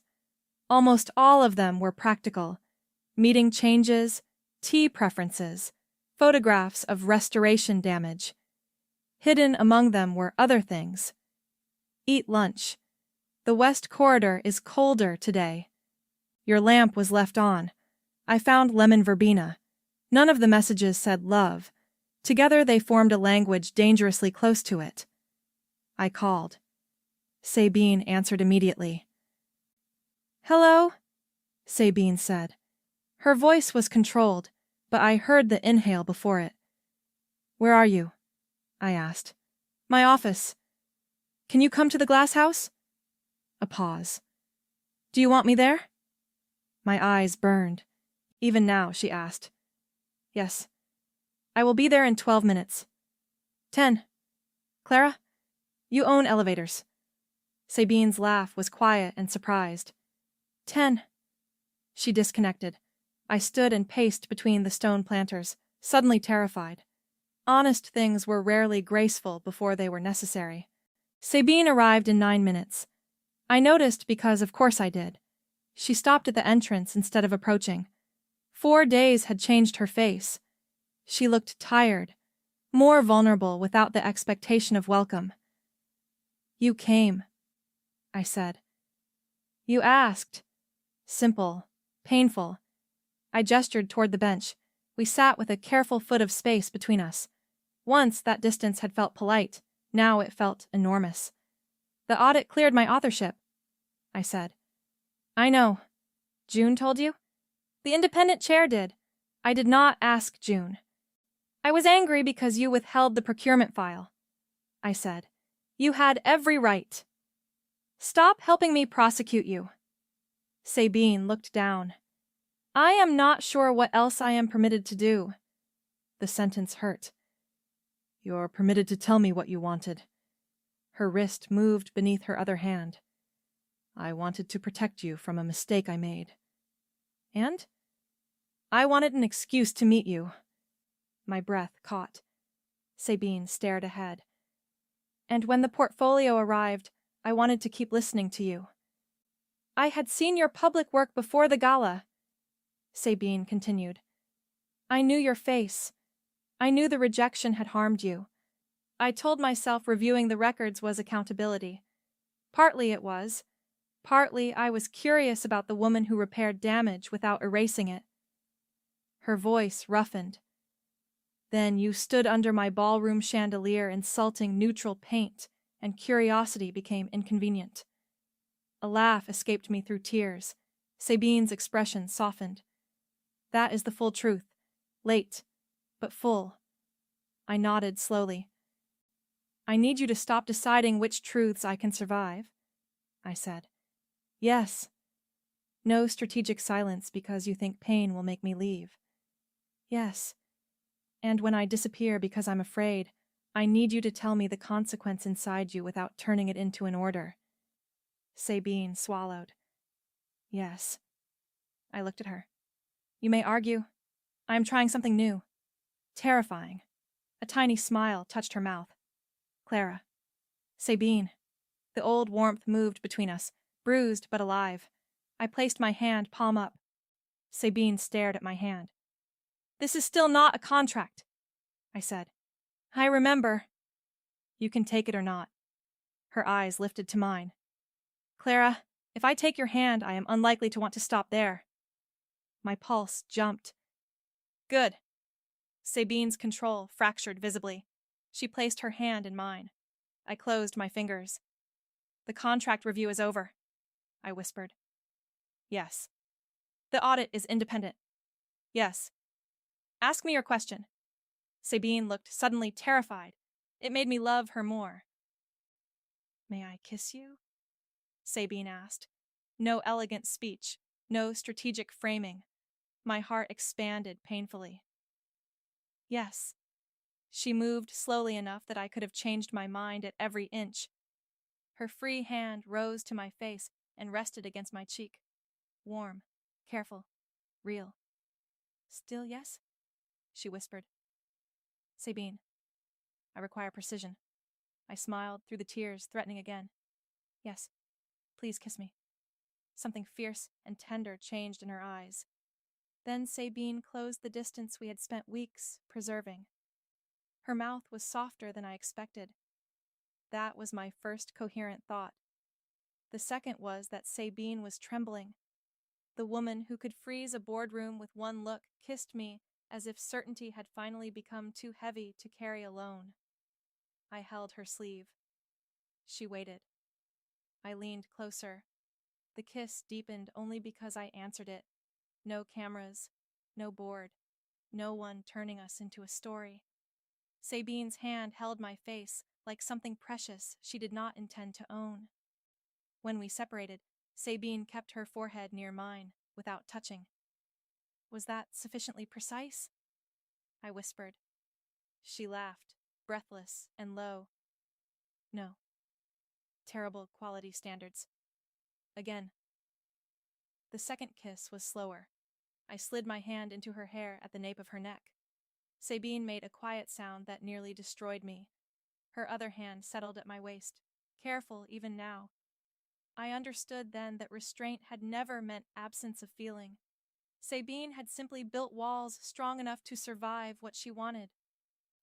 We stayed in the glass house until security called. Again. Sabine stared at her phone. "I am replacing the entire department." Historically inappropriate. She turned to me. "You are going to repeat that forever." "Probably." I leaned against her shoulder. Sabine's cheek rested briefly against my hair. The gesture was so ordinary my chest hurt. I had spent years believing love announced itself through intensity. Maybe love also arrived as a woman remembering which side of your work table needed tea and learning to tell the truth before fear edited it. The scandal broke Monday morning. Photographs from the glass house appeared beside claims that Sabine had manipulated the audit to install her lover as lead conservator. Elise denied sending the envelope. I believed she was involved and could not prove it. The board called an emergency session. Sabine and I entered separately. We had kissed for the first time 60 hours earlier. Now, strangers were discussing whether my talent existed independently of her desire.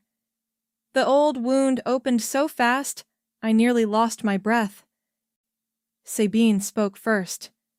"Before this discussion continues, I am disclosing a personal relationship with Ms. Wren that began after the independent audit process and contract decisions were complete." The word relationship hit me with ridiculous warmth, despite everything. A director asked whether Sabine expected the board to believe timing could be so convenient.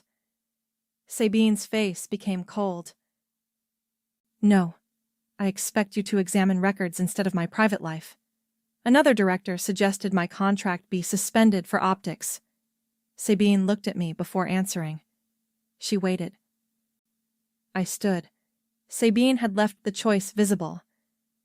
"Do not suspend my contract for her reputation," I said. "Review my work. Review the audit. Review every payment and decision. But if you remove me because photographs make you uncomfortable, say that clearly." The boardroom went silent. My hands trembled. I let them. I spent years being told that somebody else's confidence made my ideas valuable. I will not accept the same argument because the person beside me is powerful.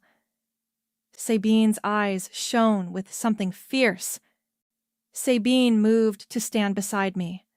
Not in front. Beside. Ms. Wren's work survived an independent audit because it is hers, she said. The hotel retained her because her decisions are technically sound and historically responsible. I care for her. Those facts coexist. A director warned that investors might dislike the appearance. Sabine's expression hardened. Then explain the evidence to them. And if they remain concerned? Sabine glanced at me. Concern is not governance. I almost smiled. The woman really could make tenderness sound like litigation. Then Sabine opened the procurement archive. She disclosed her own failure in approving my original rejection. She released Elise's call record, the internal notes, and the date Sabine reopened the file. I withheld this context from Ms. Wren when I first hired her, she said. My chest tightened. That was wrong. It is also irrelevant to the authorship evidence. She could have protected herself by softening the admission. She did not. Public truth cost Sabine control. I watched her pay willingly. That was the choice. The board upheld my contract unanimously and referred the leaked surveillance photographs to council. Elise's remaining vendor relationships were frozen pending investigation. None of that was the moment I remembered most. The meeting ended. Sabine began gathering folders with hands that looked steady until you knew her. I walked around the table and held out my hand. In front of everyone. Sabine stared at it. This is not a contract, I said. June choked somewhere behind me. Sabine took my hand. I remember, she whispered. 3 weeks later, I woke on Sabine's sofa beneath the same soft blanket she had given me during our worst argument. Morning light filled the penthouse. Sabine sat nearby with a closed book and tea. Were you watching me sleep? I asked. No. Liar. I was evaluating whether waking you for breakfast created unacceptable risk. And? You drool when exhausted. I sat up in horror. Sabine smiled fully. I threw a cushion. She caught it. The coldest woman in hospitality had become irritatingly happy. Tea still arrived beside my left hand. At home, Sabine no longer pretended the habit was operational. I made it because I love you, she said one morning, with alarming directness. I nearly dropped the cup.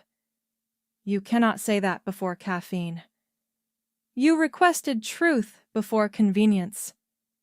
I regret training you. Sabine leaned down and kissed my temple. No, you don't. I did not. Loving Sabine had not made her less precise. It had simply given precision warmer uses. She learned to name care before turning it into logistics. The west mural emerged slowly. Blue returned first, then copper, then the damaged angel near the arch. I left one section visibly scarred. Sabine stood beneath the platform and studied it. The board will ask why it is unfinished. Tell them it is finished.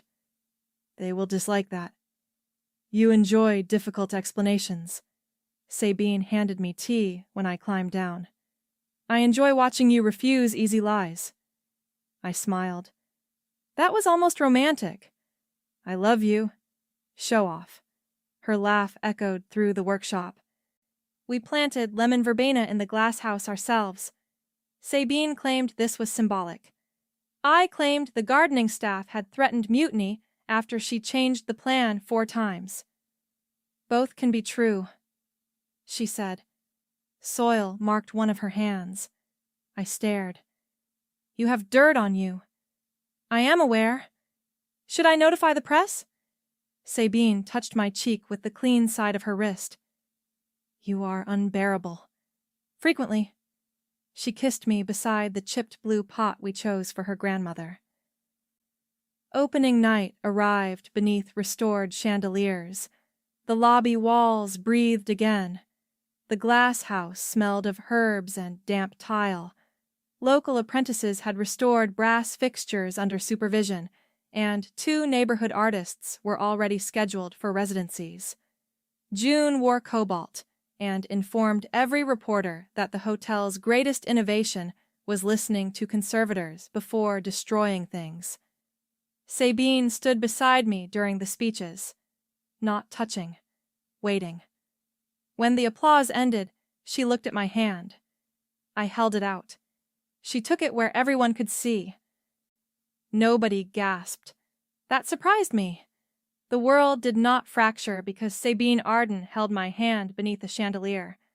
A few cameras turned. Sabine glanced at me. "Do you want to move?" she asked softly. The echo of our first gala made my chest ache. "Do you?" "No." "Then stay." Her fingers tightened around mine. That was all. No announcement. No claiming. She remained beside me because I had asked, and I remained because I wanted to. Choice, repeated often enough, had begun to feel like home. After midnight, we escaped to the rooftop. The city stretched around us in blue and gold. Sabine had removed her heels and carried them in one hand. That sight alone felt like access to classified information. "Worth it?" I asked. "The hotel?" "Any of it." Sabine stopped. Wind moved a loose strand of my hair. This time she tucked it behind my ear without asking because we had discussed the difference between established tenderness and assumption. "Ask me when we are old," she said. "I expect to be more dramatic." "You? Dramatic?" I asked. "There may be records." "June definitely has records." Sabine's thumb brushed my cheek. "Clara." "Yes?" "I love you." The words no longer startled me. They still entered deeply. "I love you too," Sabine smiled. Not the supervised curve I had hunted during our first weeks. A real smile, open and almost disbelieving. I kissed her because I could, because nobody had arranged the room, because the door was visible and open and I had chosen to stay. Sabine kissed me slowly. Her hand moved into my hair, the other settling at my waist. There was no desperation in it now, though the wanting remained. Meaning did not become smaller when it became gentle. I had once mistaken love for someone making my work understandable to the world. Sabine taught me something harder. Love was a person seeing what was already there, refusing to steal the naming of it, and standing beside me while I learned to speak in my own voice. She never rescued me. Months later, home became tea beside my left hand, Sabine's hair loose at dawn, my brushes drying near her kitchen window, and arguments about whether lemon verbena could survive winter. Sometimes I still disappeared into myself. Sometimes Sabine still mistook control for care. We learned to notice sooner. We learned to tell the truth before fear decorated it. I had delivered the wrong portfolio to a woman I thought was made of ice. She had looked closely, opened nothing without permission, and asked me to stay. I did.